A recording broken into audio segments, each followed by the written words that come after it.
Hello everyone. Let us learn how to optimize a linear function subjected to linear constraints. That is what linear programming problem. Okay, using simplex method. So here I am taking an example. So maximize this function, that is z equal to 6x1 plus 5x2 plus 4x3 subjected to these constraints. Okay, so you can take this the function z as a profit function, and these constraints you can take them as materials because the materials are limited. Using the limited material we want to make the maximum profit, right? So how effectively we can do it here. Now here, if you observe that the constraints are not equalities. If they are equalities, you can simply use Lagrange's method of multipliers, right? So here you have inequalities, and that too we are going to discuss the simplex method now. The method name itself is simplex method. Okay, it's not that simple method. All right, so here first what you have to do is, so this is the objective function we need to maximize, right?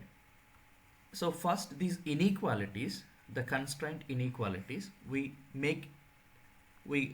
convert them into equalities by introducing new variables. Here we call these variables as the slack variables.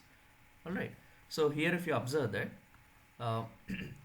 to make this as an equality, so suppose if I don't have this y1, so now you have less than or equal to, right? Now to make this as an equality, I am introducing a variable that is y1, so that this becomes equality. Similarly, to make the second inequality as an equality, we are introducing a variable called y2. Similarly here y3. So we introduce the variables.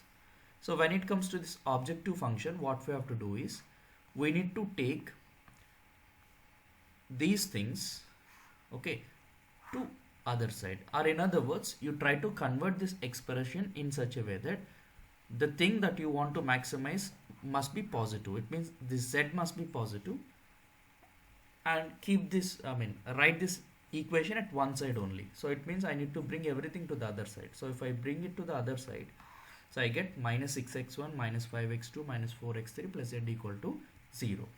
Okay, so now what you are seeing here is a linear equations only. So now as of now we'll assume that the solution to this guy is like y1 equal to 180, y2 equal to 300, y3 equal to 240. That is a solution like we'll take. Okay, initial solution in the simplex method. So now, so let us see how to obtain x1, x2, x3. For that, this function is maximum. So first of all, we need to write this in a matrix form like this. So like a tabular form we are going to write it. So first we are going to write the variables x1, x2, x3 and y1, y2, y3. Z is this one, and the constant terms we will write it here. The constant term, it means on the right hand side you see the constants. Okay, you must remember one thing, on the right hand side you must have only constant. All variable terms must be on the other side. Okay, now you write the corresponding coefficients. So the coefficient for the first one, that is 2, 1, 1, 1, and there is no y2, so 0. This is 0, this is 0. The constant term is 180. Similarly the rest 1, 3, 2, y1 is not there, so 0, y2 is there, 1, 0, 0, 300. And similarly 2, 1, 2, and this is 0, 0, 1, 0, because y3 is there and y1, y2 are not there, into 240. 240. Now the last, now you draw a line and then you write the objective coefficients here. So the x1 coefficient is minus 6, right? And next minus 5, minus 4, there is no y1, y2, y3, so 0, 0, 0, and there is z, so 1, 0. Now after writing this, it's like we are assuming like the solution is y1, y2, y3, right? It means y1, y2, y3 are equal to this. Now we are going to update these guys y1, y2, y3. Let us see how this updation is going to happen. Now what we will do is, so in this object to row, you find the most negative element. It means a negative element with maximum magnitude. So what is it? So that is 6 itself. Now the corresponding column, we call it as a pivot column here, the corresponding column. Alright. So in this pivot column, we need to identify what is the pivot element. So now that identification can be done by dividing the constant column with this column. Okay, let me tell you how. So first, suppose if I divide 180 divided by 2, that is 90. See, 180 will be divided by the corresponding element here. Similarly, 300 divided by the corresponding element is 1, so that is 300 only. And similarly, 240 divided by 2, the corresponding element is 2, no? So 120. So among these, which one is the minimum? So the minimum is 90. Okay. So therefore, the pivot element is going to be this 2. Alright. Now that is the pivot element. See, suppose if we have, let's say if you have 40 here, then it is 40 by 2. This is 20 only, right? Now this becomes least. Then in that case, we are going to take this one as a pivot element. Do you understand? Whichever comes the least, that we take it as a pivot element here in the pivotal column. Alright. So here, since it is, 90 is the least. So 2 is the pivot element here. Alright. Okay. So now we identified the pivot element, right? Now what we have to do is, we need to make this pivot element as 1. So this is the pivot element. Okay, so convert the pivot element to 1. So how do we convert? Using row operations only.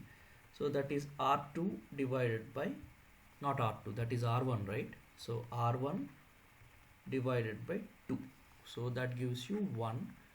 So this is 1, 0 0.5, 0 0.5, this is 0 0.5, 0, 0. This is also 0, and this is 90. And the rest you write as it is 1, 3, 2, 0, 1, 0, 0, 300. So 2, 1, 2, 0, 0, 1, 0, 240. And the last, the object to row, that is minus 6, minus 5, minus 4, 0, 0. Because we are not performing any operation here, we are going to write as it is 0. Okay. So now, using this pivot element, we need to make everything else in that column 0. It means we need to make all of them 0 by performing row operations only. It is like getting reduced echelon form, but in a specific way. Alright. So using that pivot element, I need to make these guys 0, right? So now let me perform these operations. The operations are R2 minus R1, so that I get 0 here. And next R3 minus 2R1. And the last object to row, that is R4 plus 6R1. Okay. So let us write. The first row remains as it is.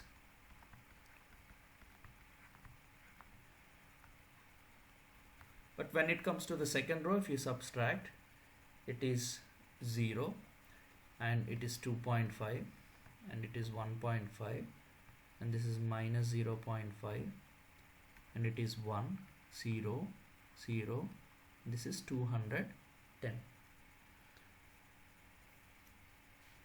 Okay.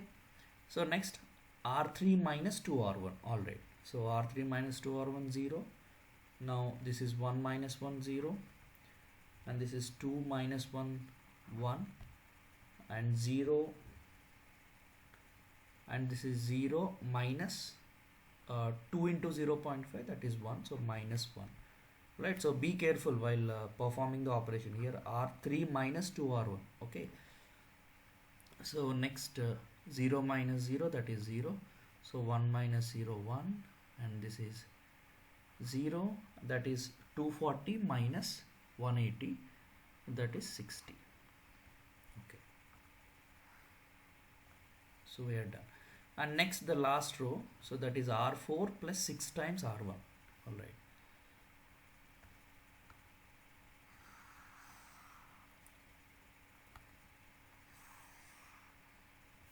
So let's see what is R4 plus 6 times R1. So this is 0, and this will give you minus 2, because minus 5 plus 3. Alright. So now minus 4 plus 3, that is minus 1, and this is 3,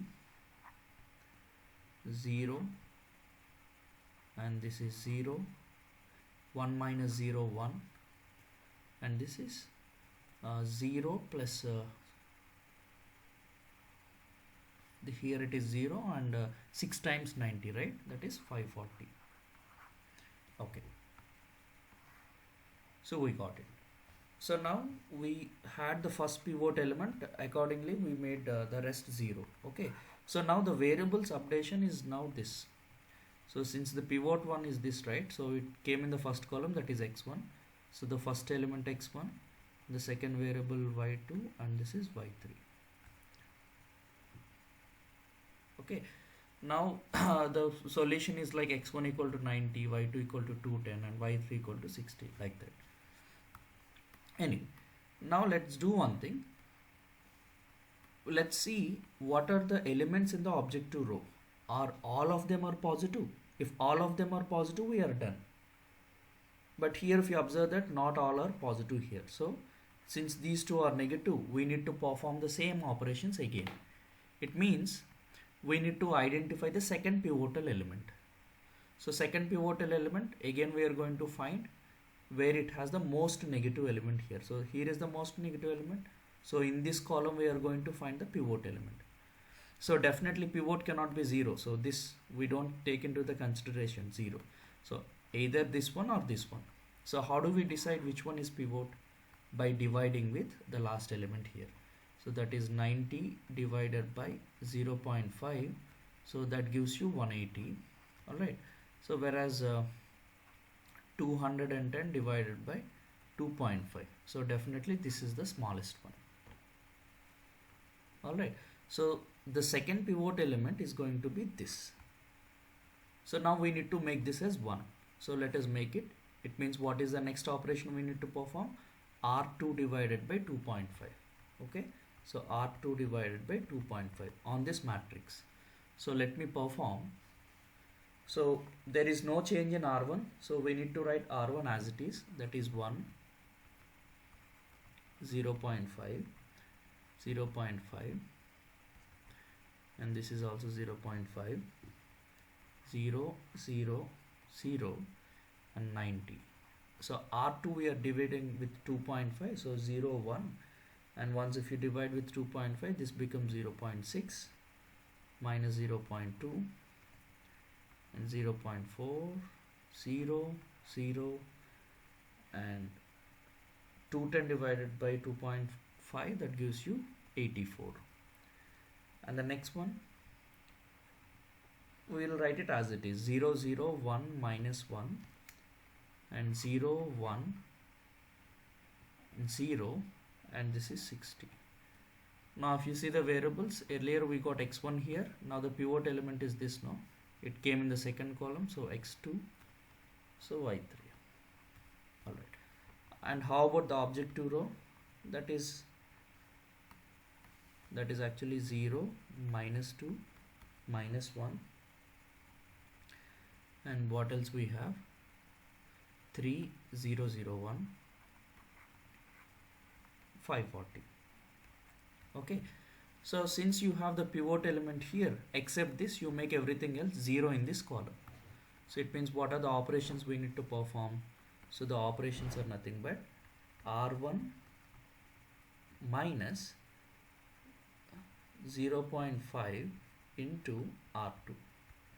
So that I get 0 here. And the one more operation is R4 plus 2 times of R2. So once if you perform these operations, so let me write x1, x2 and all. So it is 1 and this becomes 0. Alright. Now it is you're multiplying this with 0.5 and you're subtracting r1 minus 0.5 times this, so we can see that that is 0.2. Next, how about y1? You can see that y1 is going to be 0.6 and this is minus 0.2, 0, 0, 48. Okay, so r2 we need to write as it is. So 0, 1, 0.6 minus 0.2, 0.4, 0, 0, 84. And next, so this also as it is 0, 0, 1, minus 1, 0, 1, 0, 60. Okay, so now I will draw this line. Okay, now this is 0, so r4 plus 2r1, right? So this becomes 0 and r4, that is minus 1 plus 2 times of that gives us 0.2 and this is 2.6, 0.8, 0 and this is 1 anyway, and r4 plus 2 times of r2, this gives us 708 here. All right. Okay, so now after coming it, now you see the objective row. So objective row elements are all positive. Okay, once these are all positive, it means we are done. So the problem is done. All right, so now what are the variables now? So here the updations, this one is x1 and this one is x2, and whereas this is y3. All right. Now therefore the solution, so the basic feasible solution is going to be here using simplex method. So the solution is x1 equal to 48 and x2 equal to 84 and y3 equal to 60. Okay, you may ask me what happens to the other guys. So other guys are zeros. So it is like x3 is 0 and y1 is 0 and y2 is 0. Do you understand? So we are not solving these guys, okay? Directly we are writing like what? So this one is x1 and this one is x2 and this is y3, like that only. All right. So now the maximum profit, so the maximum value of z under the given constraints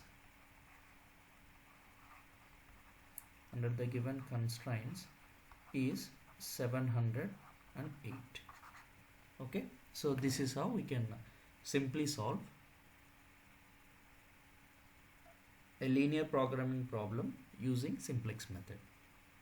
All right, I hope you understand. Okay, let us quickly review how to solve a problem with 2 variables. Now we have done for 3 variables, right? Now let us take an example on 3 variables. So here you can see you're asked to maximize this subjected to these constraints. Okay, I think in the last problem, I hope I mentioned this. x1 and x2 has to be positive. So under this case only we are doing. Okay. So now, so you know what is objective function and you know what are constraints. All right. So adding these variables, the slack variables, you are going to rewrite the constraints. So you are making inequalities as equalities. So after that, so you will write the table now, x1, x2, y1, y2, z and c, and you write the corresponding coefficients here and here. Okay, so now you can easily identify that in this row, which one is the most negative one, right? So that is minus 40. All right, so the pivot column is going to be this. Now to identify the pivot element, what should we do?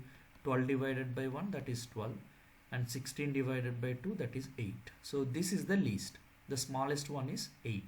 Therefore this will act as a pivot element. Now this is the pivot element 2. Alright, so the pivot element is 2, you can see that.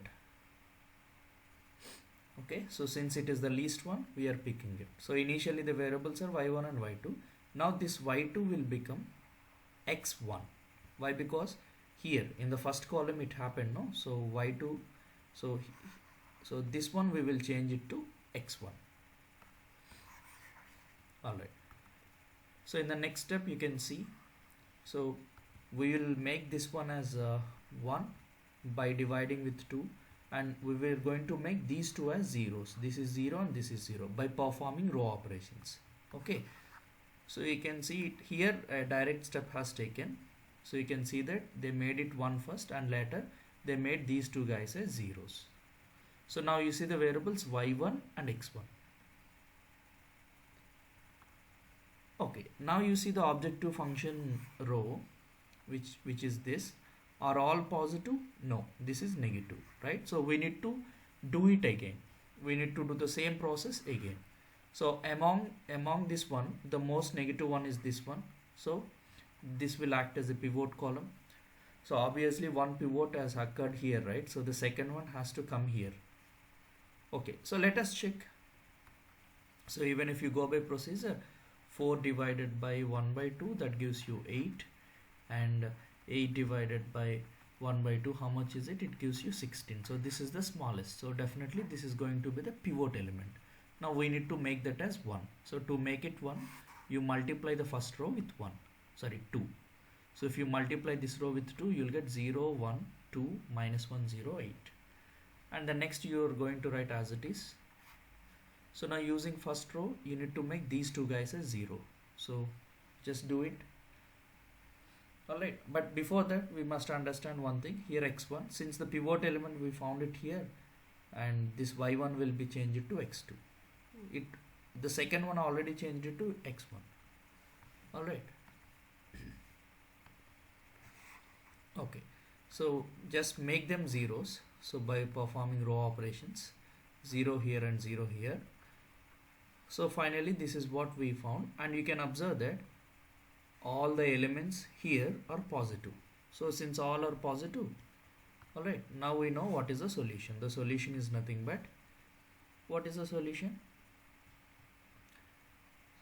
So the maximum value is 400, that can be obtained when x1 equal to 4 and x2 equal to 8.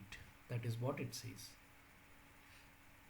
Alright, and you can write the equation corresponding to the bottom row, and that you can see it here.